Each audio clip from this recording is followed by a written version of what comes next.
E eu penso agora em deixar um tempo aí, mais ou menos de 5 minutos, para que cada debatedor faça uma explanação, até uma colocação, ainda não final, né, mas uma colocação, eu diria assim, intermediária, antes de passar as perguntas. E já estimula aí os participantes para que mandem, né, por escrito, conforme está previsto no regulamento aqui do debate, as suas perguntas para um dos debatedores ou para os três. Eu passo a palavra, então, agora ao doutor Gilberto Petri, para que faça considerações, tempo médio de 5 minutos. Obrigado, ministro. Bom, as colocações feitas aqui, logicamente, que ela tem um viés um pouco distinto pelos dois debatedores das que eu fiz, né, mas eu as recebo entendendo como perfeitamente normal isso num debate, né? Talvez o que o ministro Hugo tenha dito é que é a grande verdade, talvez deveria ter sido debatido mais, né? O senhor fez aquela colocação, nós fomos lá para aquele audiência pública que... Vamos dizer, nós também fomos em audiência pública, parece que estava já tudo pronto, nós era só para fazer o coro. Eu imagino que é a mesma colocação, né? Quer dizer, a sensibilidade que nós temos assim na indústria, deixo claro para os participantes que a realidade do Rio Grande do Sul é um pouco diferente do Brasil, né? Essa figura de trabalho escravo, esse negócio, nós nós não temos isso aqui. Então, a nossa realidade, nós vemos de uma ótica talvez um pouco distinta, mas eu considero perfeitamente normais isso aí. Anotei algumas coisas que o senhor fez aqui, sobre aquela questão dos 95% das ações, que eu disse que o que noticiam é os jornais, né? Eu não tenho essa informação, e o senhor me sugeriu até o livro do doutor Cássio Casagrande, que eu vou procurá-la, né? Há um artigo? Tá. Esse é o grande mestre de todos, né? Que cara bom esse, hein? Esse é bom. Depois o senhor também falou que tem uma pesquisa da CNI do primeiro trimestre que dá 16 motivos para não investir. Eu não a tenho, mas vou procurá-la, porque eu faço parte da confederação. Agora, eu posso dizer assim que no primeiro item que tem é impostos. E um que está muito grande hoje, doutor Ronaldo, os juros bancários, viu? Os juros estão matando as empresas. Os juros do Brasil atingem um patamar assim tão elevado, né? Que vejo hoje quando anuncia, hoje ainda está nos jornais que o juro do cheque especial aquele agora é 399%. Eu não consigo imaginar um troço desse. Quer dizer, a pessoa pagar 14, 15% ao mês, eles pagam os bancos numa aplicação 9, 10%. Então, em 20 dias, eles cobram o juro de um mês, né? Então, o juro está muito alto e isso aí está matando as empresas. Se o senhor olhar os balanços, elas estão morrendo no juro bancário, né? E por fim, eu gostaria de dizer uma coisa só. O senhor me pediu, me deu uma estocada ali. Eu vou entrar com um processo por dano moral contra os jogadores do Grêmio, e um por bullying contra o senhor, porque o senhor me deu um bullying aqui, né? Mas brincadeiras à parte, quem gosta do futebol sabe como é que é isso, né? O doutor Ney também fez uma colocação que eu anotei, a questão do telemarketing. O senhor sabe, pode parecer estranho eu dizer isso, mas às vezes eu questiono esse negócio do telemarketing, porque o cara liga para mim, sem eu querer, para me oferecer uma coisa que na maioria das vezes eu não quero.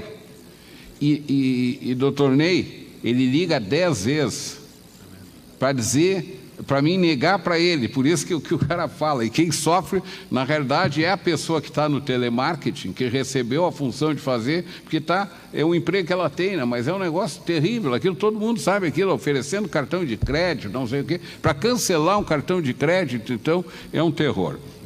Mas, por fim, eu queria fazer um registro, que é o seguinte, tá?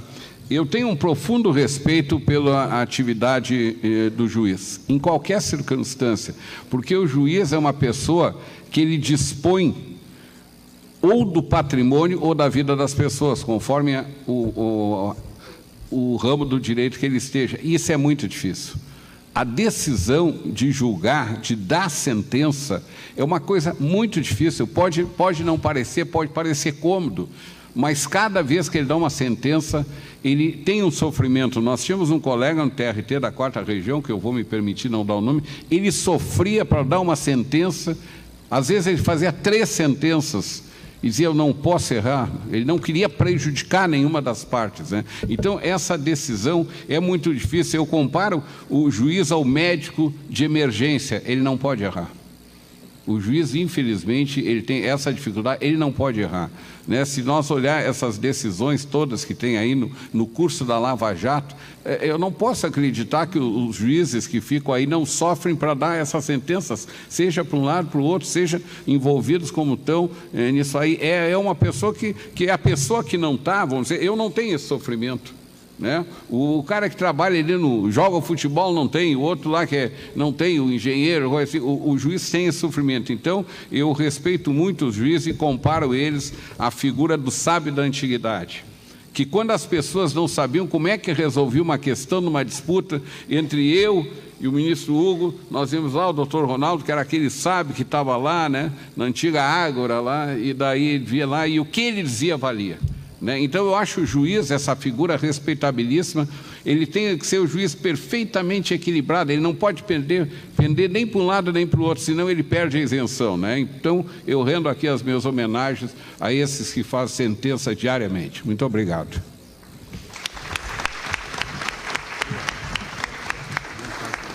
Muito bem, eu agora passo a palavra ao doutor Ronaldo Fleury para as considerações em 5 minutos. Doutor Gilberto, eu peço que o senhor me passe depois o WhatsApp, porque eu mando para o senhor tanto a pesquisa da CENI quanto o artigo eu lhe mando. do Dr. Cássio. Obrigado. Fica mais fácil. Não precisa nem perguntar para o Dr. Google. Não, esse Google é bom, tá?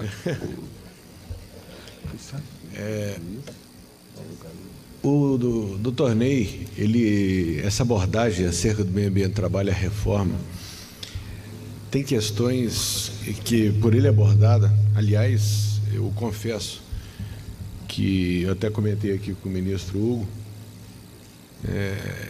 eu ainda não tinha tido o prazer de ouvir o doutor Ney, e além, obviamente, do conhecimento, me impressionou a facilidade com que fala.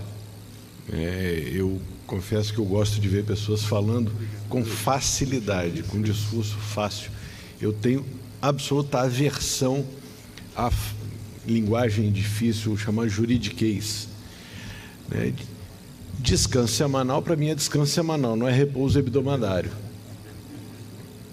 Eu confesso que a primeira vez que eu li esse repouso hebdomadário, falei, que diabo é isso? Está por ali, né? E algumas questões foram colocadas aqui acerca do meio ambiente do trabalho.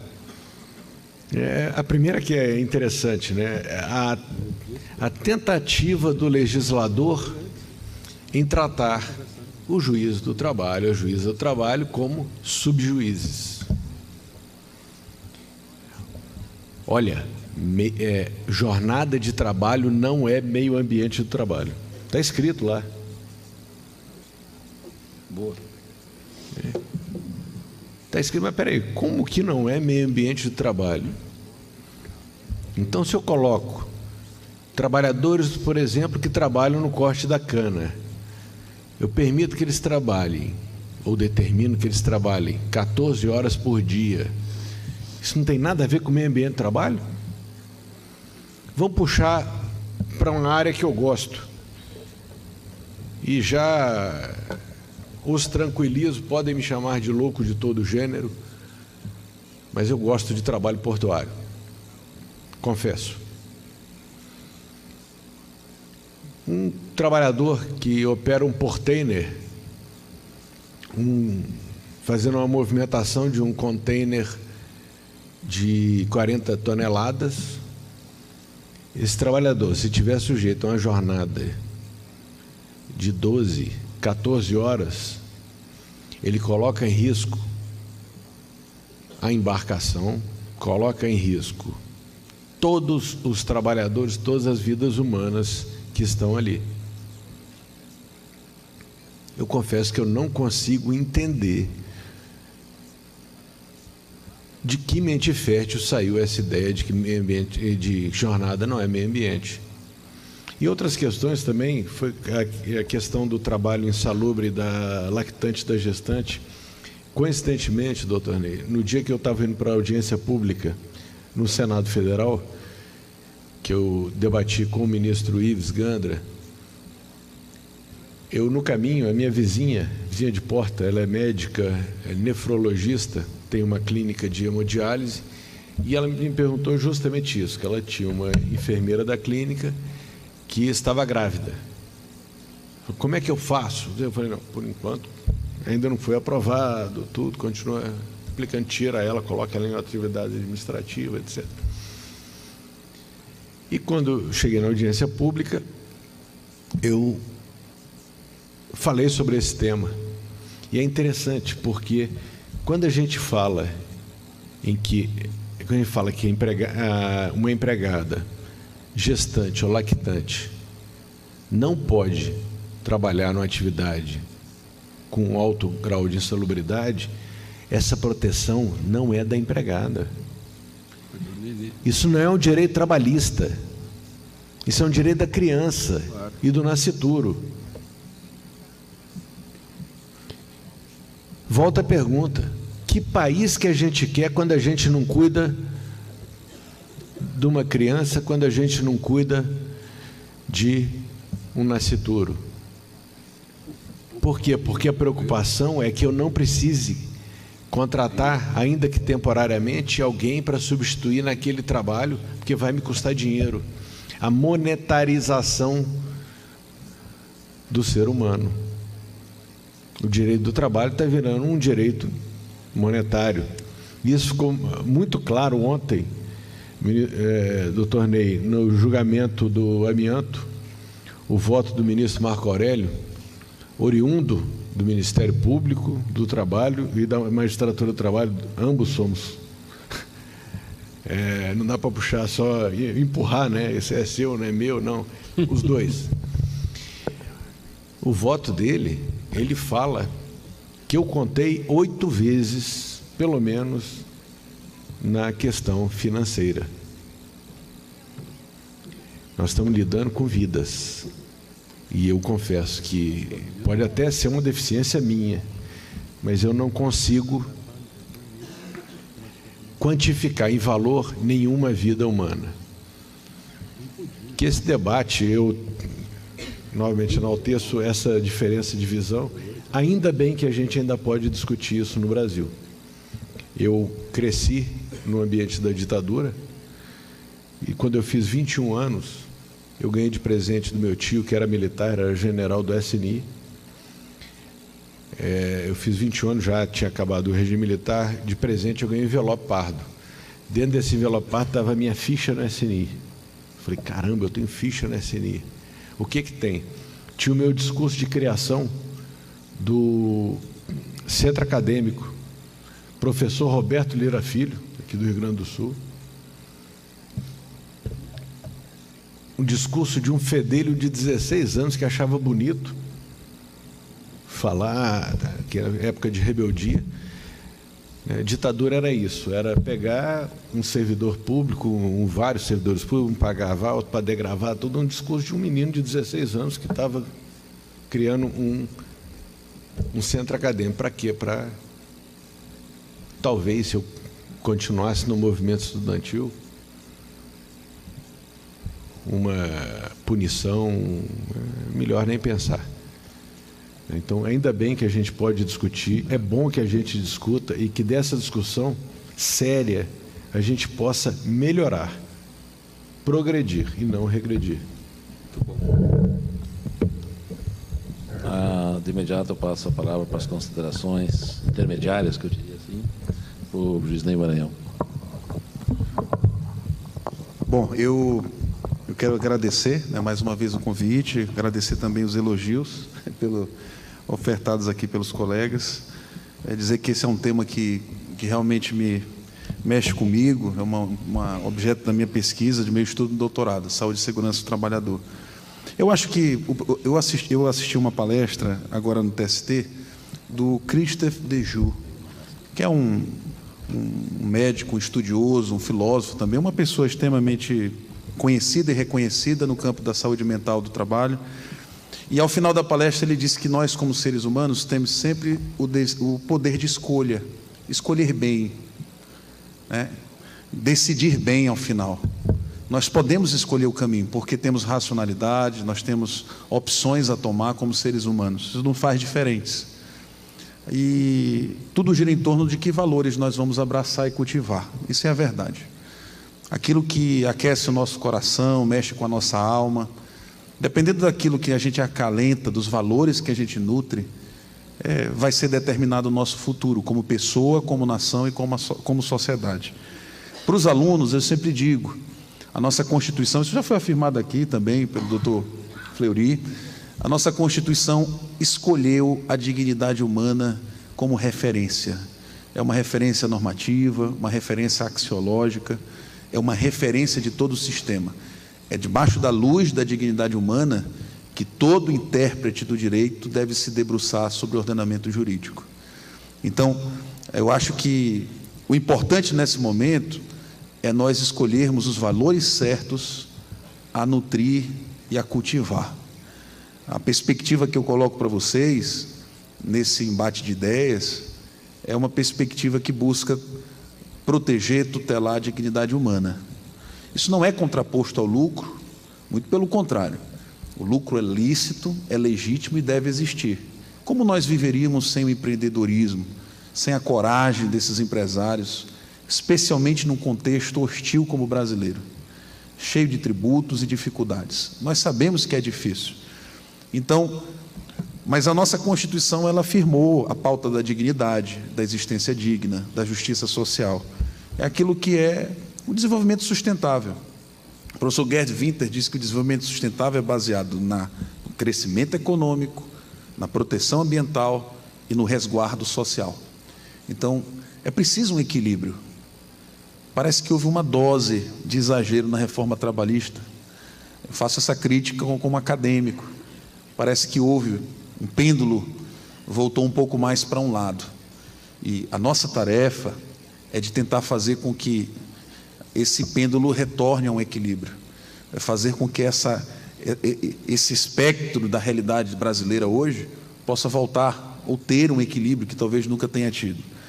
E o que eu digo para vocês, eu coloco aqui como última palavra, é que necessariamente, e aqui eu afirmo como um tom inexorável mesmo, mais importante para todos nós, né, o Estado, não é o Estado, não é a nação, o mais importante para todos nós não é o mercado, o mais importante para todos nós é a dignidade humana, é o ser humano, ele é o mais importante, é em torno do ser humano que gira em torno, que sobre ele, em prol dele, é que todas as outras coisas existem e subsistem.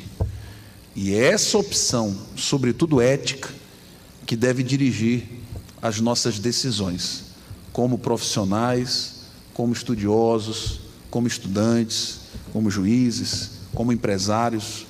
É essa reflexão, a opção sobre o que vai dirigir as nossas decisões, é que nós temos que tomar nesse momento. Esse é um momento de tomada de rumos, de escolha de caminhos.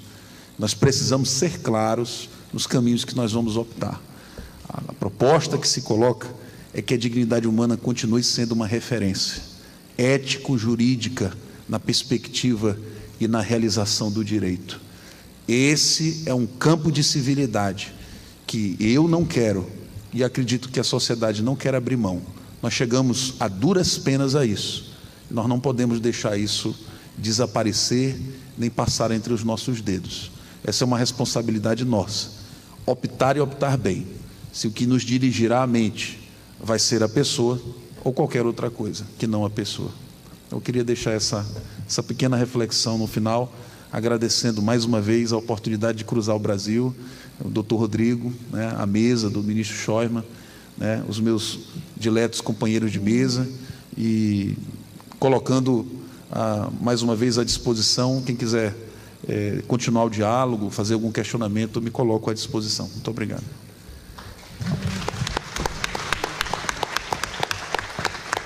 Muito bem, eu tenho algumas perguntas aqui, evidentemente que elas poderiam ensejar tema para debate para amanhã, né? Porque são questões muito bem colocadas, importantes, mas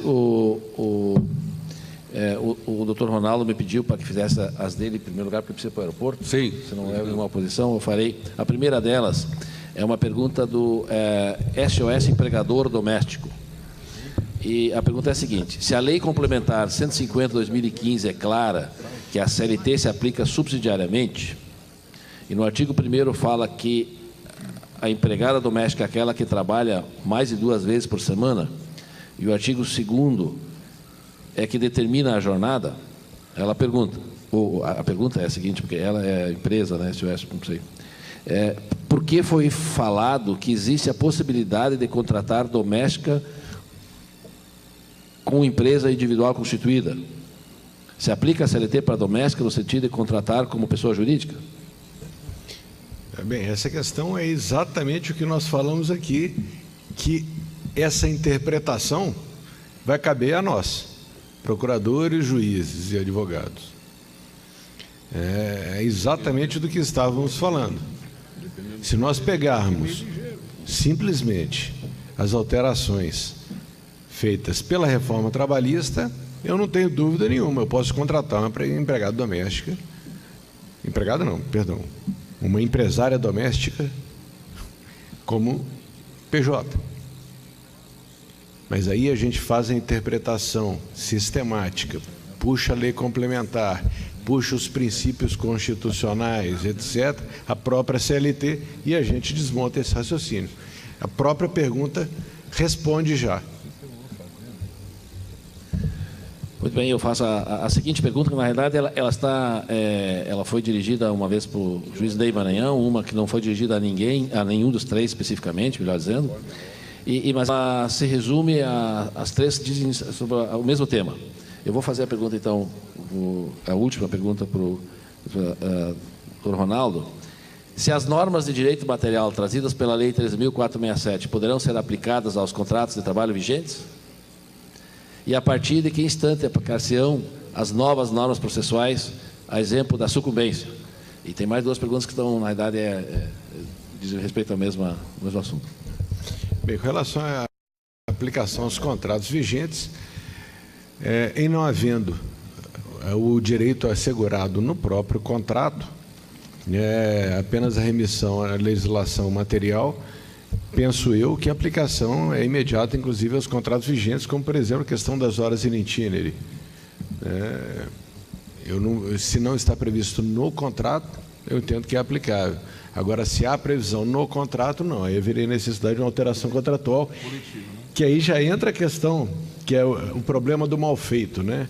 Eu acho que foram com muita sede na farofa e bagunçaram, jogaram farofa tudo no chão. Não revogaram a previsão lá da CLT, que eu não faço ideia do artigo, eu sou péssimo para não, já disse, que fala que não é possível alteração prejudicial do contrato de trabalho. Então, eu posso alterar, pela reforma eu posso, só que eu não posso alterar o contrato de trabalho para prejudicar. Com relação à parte de direito processual, eu penso que se aplica a regra do direito processual, que é a aplicação de acordo com o tempo do processo. Então, eu creio que a aplicação seria de acordo com o tempo do processo, penso eu. Só para me despedir? Sim, posso? Pois não. Então, só gostaria de agradecer mais uma vez a oportunidade de debater. Eu fiquei extremamente honrado de poder falar aqui pela minha instituição, pelo Ministério Público do Trabalho, por todos os procuradores e procuradoras do trabalho no Brasil. Queria parabenizar o doutor Gilberto Petri, doutor Ney Maranhão, bem como agradecer o ministro Hugo Scheumann pela oportunidade, parabenizar a AMATRA pelo evento. O que precisamos agora é disso, é discutir, ouvir, discutir, para que possamos aplicar os direitos sociais da melhor maneira possível. Muito obrigado.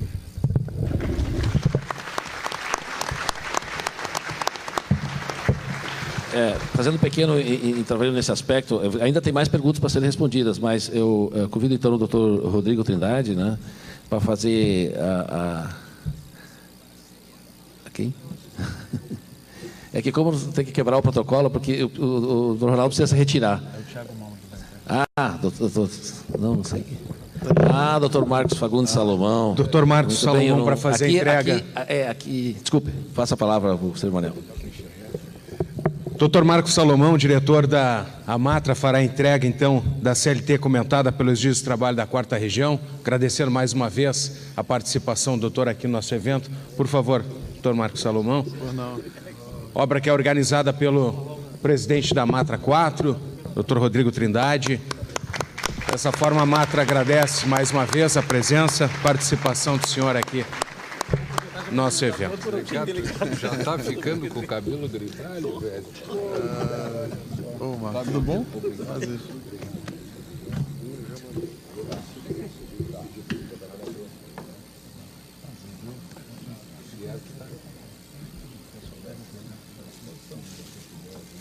Posso falar de honorários aqui rapidinho? Sim, eu vou lhe passar a palavra. Muito bem, então, continuando com as perguntas, ela foi feita 3 perguntas, elas estão realmente, né, interrelacionadas. Então, eu vou passar a palavra para o... Como ela está relacionada com a resposta do Dr. Ronaldo, eu passo a palavra para o juiz Ney para as considerações sobre essa matéria da questão da vigência. Esse vai ser, olha, temas dificílimos de enfrentar. Obrigado. Com relação a honorários, por exemplo, nós temos... existe uma preocupação muito grande dos advogados, né? Estão em polvorosa mesmo, porque eles estão imaginando que, a partir do início da vigência, a própria data da vigência da lei é objeto de controvérsia, ou legislação polêmica essa, viu? Tinha que cair, era um fim de semana, contagem de prazo com 3 meses de 31 dias, enfim. Parece-me que o mais razoável nesse tema dos honorários sucumbenciais, além da tese interessante de que os honorários sucumbenciais devem observar a peculiaridade do processo do trabalho, da acumulação objetiva. Então, no processo de trabalho, você tem vários pedidos de um contrato de trato sucessivo, pedidos cuja quantidade não é possível aferir, né, contratualmente, muitas vezes, número de horas extras, essas coisas. Então, se nós formos aplicar os honorários de sucumbência literalmente a ferro e fogo, nós vamos ter situações muito delicadas em que o trabalhador vai ganhar uma parte e os honorários do advogado vão ser maiores do que o principal, né, do que ele ganhou. Então, nós temos defendido, vai sair um livro daqui a 30 dias, já antecipo para vocês, de comentários à reforma trabalhista. Eu, Antônio Berto Souza Júnior, Platão Teixeira de Azevedo Neto e Fabiano Coelho de Souza. Nós estamos já encerrando essa semana esses comentários. Nós estamos propondo uma análise semelhante àquela que o STJ estabeleceu para honorários de advocatícios. Para indenizações por danos morais.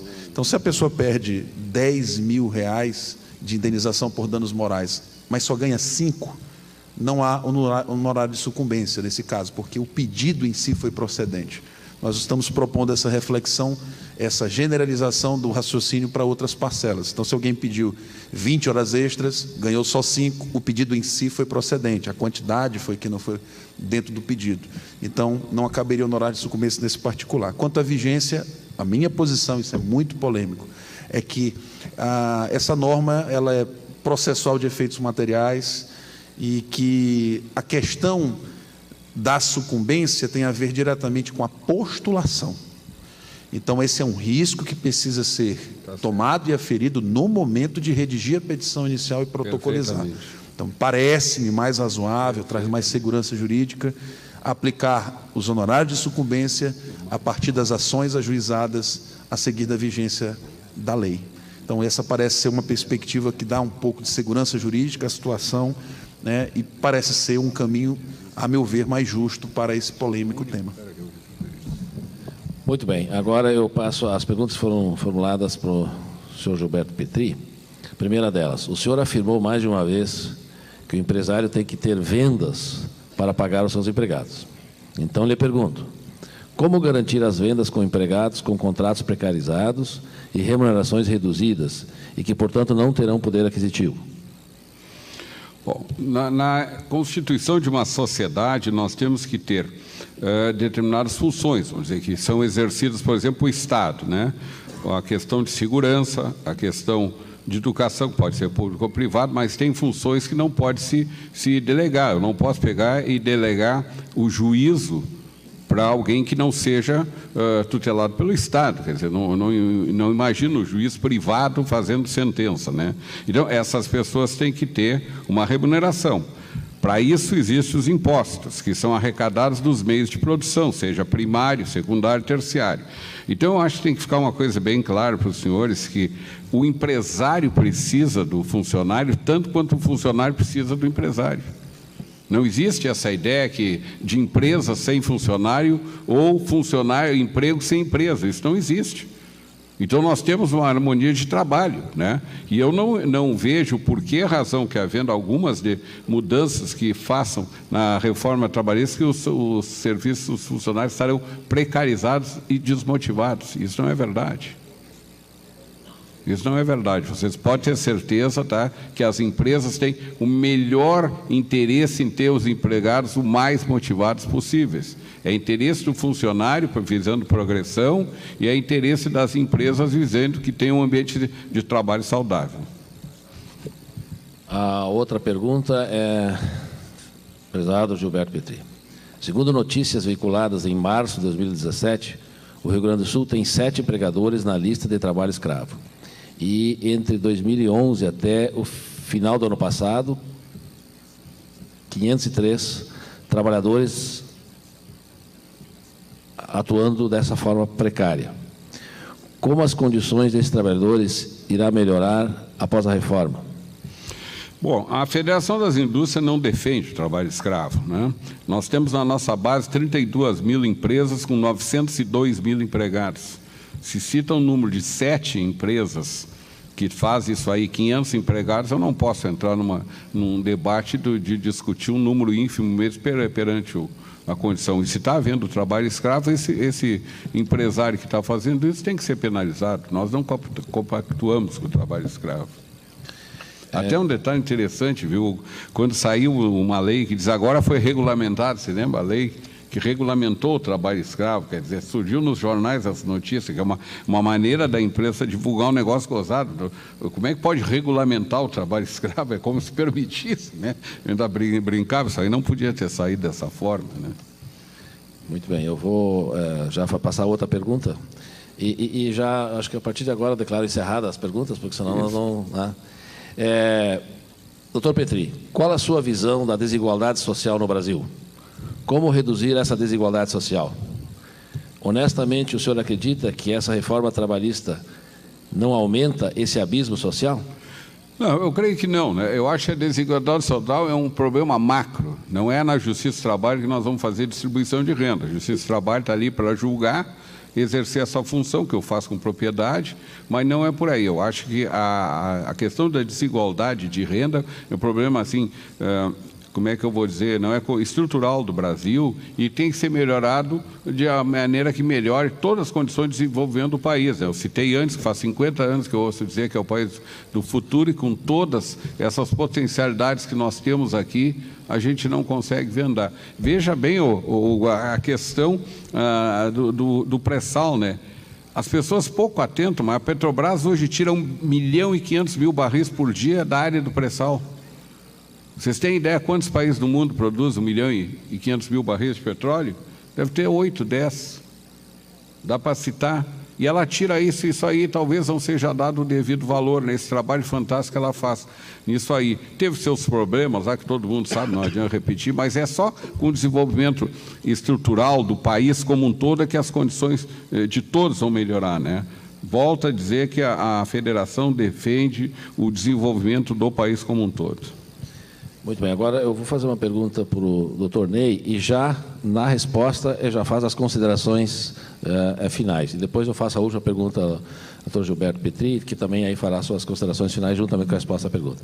Então, doutor Ney, juiz Ney, não seria essa reforma trabalhista um teste para saber até qual página da nossa Constituição Federal os legisladores poderão rasgar em nossa frente?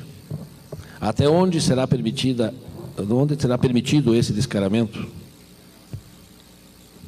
É a tese do balão de ensaio, né? Está colocando algo a respeito das intenções políticas de fazer algo mais drástico. Eu acho que eu não quero enveredar por nenhuma teoria da conspiração. Eu prefiro me abster de tirar conclusões ou ilações até levianas, tá? Eu prefiro ficar nas colocações do que nós temos hoje. Eu acho que o que nós temos hoje não é bom. Temos coisas boas na legislação da reforma trabalhista. O ônus da prova, né, que foi trazido para a CLT. Nós temos o grupo econômico, também foi positivo, a mudança positiva. O regramento do teletrabalho também precisava. Tem alguns pontos positivos, sim, mas existe uma crítica inclusive de falta de densidade democrática, né, de discussão. Há quem alegue a violação do debate tripartite, né, que as convenções da OIT elas impõem, recomendo também. Enfim, eu prefiro não enveredar para uma ilação da teoria do caos. Eu preciso tentar manter minha sobriedade e refletir a legislação dentro daquilo que ela propôs, daquilo que ela é. É muito importante que a gente saiba distinguir entre o que o legislador quis e o que a lei é. Então, muitas vezes se deseja algo, mas na hora que publica uma lei, a intenção do legislador não norteia mais o intérprete. O que norteia sempre é o vetor constitucional. Analisar a legislação com firmeza, com adequação.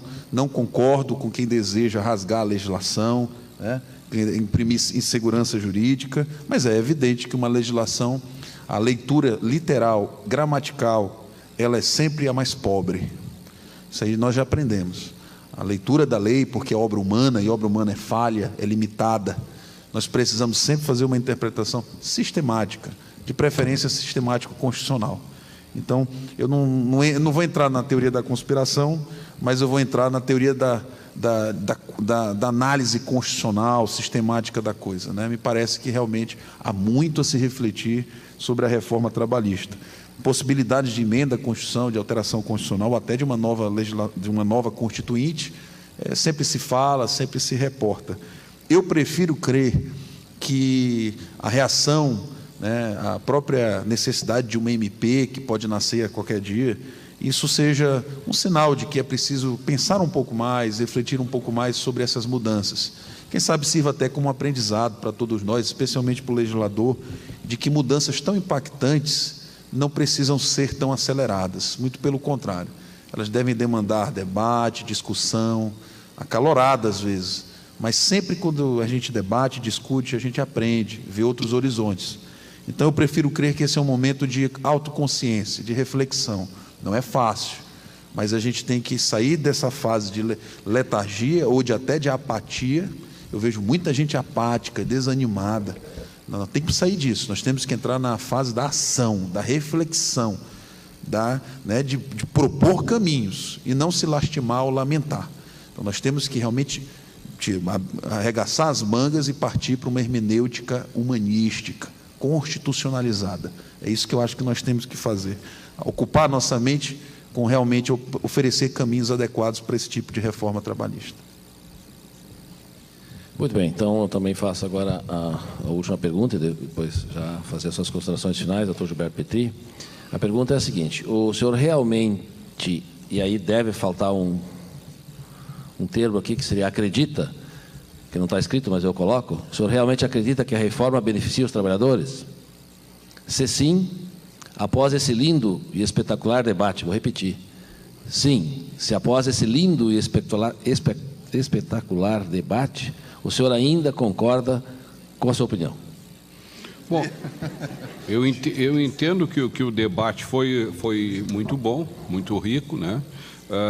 E até, por óbvio, que a posição dos ilustres debatedores não pode ser igual a mesma que a minha. Isso é natural. Senão, como falou o doutor Ney, eu gosto de ir em locais onde tem uma diferente opinião. Porque senão vai fazer uma opinião lá dentro da Fiergs, todo mundo pensa igual, né? Ou então faz só no Ministério Público, todo mundo pensa igual. Então, isso aí eu acho que, vamos dizer assim, faz florescer as ideias e melhora todo o entendimento e diálogo que nós temos. Agora, assim, se vai melhorar a questão do trabalhador, nós vamos ver a futuro. O que o empresariado quer é uma maior garantia de uma previsibilidade para poder dar um emprego. Eu volto a contar aquele caso do ministro Hugo, que pretensamente teria herdado uma fatia numa empresa, ou do ministro, do juiz Ney, que recebeu uma pretensa herança lá de um tio, que daqui a pouco vem uma conta para pagar para ele. Você sabe que isso ocorre. Eu não estou inventando, isso é verdade. Então, esta segurança, como ele bem acabou de falar, o esclarecimento de grupo econômico fez bem para vir para essa modificação. Talvez algumas coisas tenham tido botado no roldão e não foram discutidas a contento, mas eu acho que isso vai estimular, pelo menos, o empresariado a ter alguma, vamos dizer assim, previsibilidade nas coisas. O senhor falou, eu finalizo, ministro Hugo, dizendo o seguinte: o senhor falou um negócio que eu acho muito importante, né? A questão da sucumbência é poder ter o discernimento no pedido. O pedido tem que ser mais... você não pode pedir de A a Z dentro daquela máxima que eu peço e eu sei que alguma coisa eu ganho. Não pode ser assim, né? E comentei com o ministro, existia uma pessoa que foi juiz do Tribunal do Trabalho há muito tempo, o juiz Mário Chaves. Eu até acho que o Mário já se aposentou, tá? E ele foi advogado muito tempo, tá? E o nosso advogado dizia sempre que o Mário Chaves, quando ele é advogado trabalhista de reclamante, entrava com a ação, ele via a defesa da empresa e dizia: o reclamante desiste dos pedidos tais, tais, tais. Foi o único que ele viu fazer isso, porque ele dizia: isso realmente não tem consistência, aí tá próprio. E o ministro Mário foi o juiz Mário foi um grande juiz, né? Um grande juiz no TRT da 4ª Região, grande figura humana também. Bom, eu encerro, ministro, agradecendo o convite por estar aqui, renovo meus agradecimentos ao doutor Rodrigo, presidente da Matra, e volto a dizer que a casa está à disposição dos magistrados que lá queiram se fazer presente, o Ministério Público, para fazer seus esclarecimentos. Nós estamos abertos a qualquer debate. Muito obrigado. Bem, então, com isso, estamos chegando ao final desse profícuo debate, no meu ponto de vista, e também no final desse evento, que foi por iniciativa organizado pela Amatra. E eu quero parabenizar mais uma vez o doutor Rodrigo Trindade pela iniciativa, pela entidade que preside, e por todos os seus colaboradores, são todos colegas, né? E eu espero que esse seja o primeiro de muitos, porque se nós não conseguimos discutir a elaboração da lei, vamos pelo menos discutir agora que a lei vai entrar em vigor, que a lei existe. Esse profícuo debate democrático, com com possibilidade de externar as mais diferentes opiniões, isso é muito importante.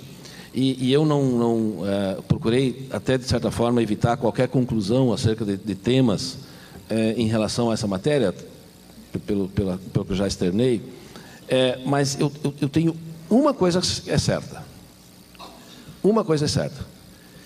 Eu jamais vou retroceder ao século XVIII, me abraçar a Montesquieu.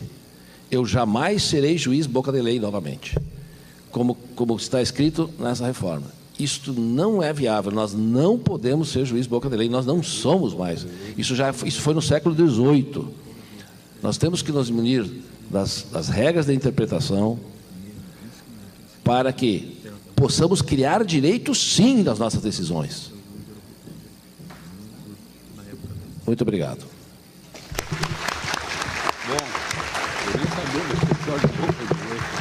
Muito obrigado, ministro Hugo Scheuermann. Muito obrigado pela condução dos trabalhos. Parabéns pela sua participação aqui no nosso debate. Nossos agradecimentos aos participantes deste painel. Antes de encerrarmos aqui as atividades, eu gostaria de convidar aqui ao palco os diretores da Matra, vice-presidente, doutora Carolina Austin Gralha Beck, diretor financeiro Márcio Lima do Amaral e também a diretora de divulgação Gabriela Lenz de Lacerda, para procederem à entrega da CLT comentada pelos juízes do trabalho da 4ª Região aos participantes deste painel. Senhoras e senhores, assim encerramos então as atividades do debate nacional da reforma trabalhista, agradecendo mais uma vez a participação e presença de todos aqui. Tenham todos um ótimo final de tarde, um bom final de semana e até o nosso próximo evento.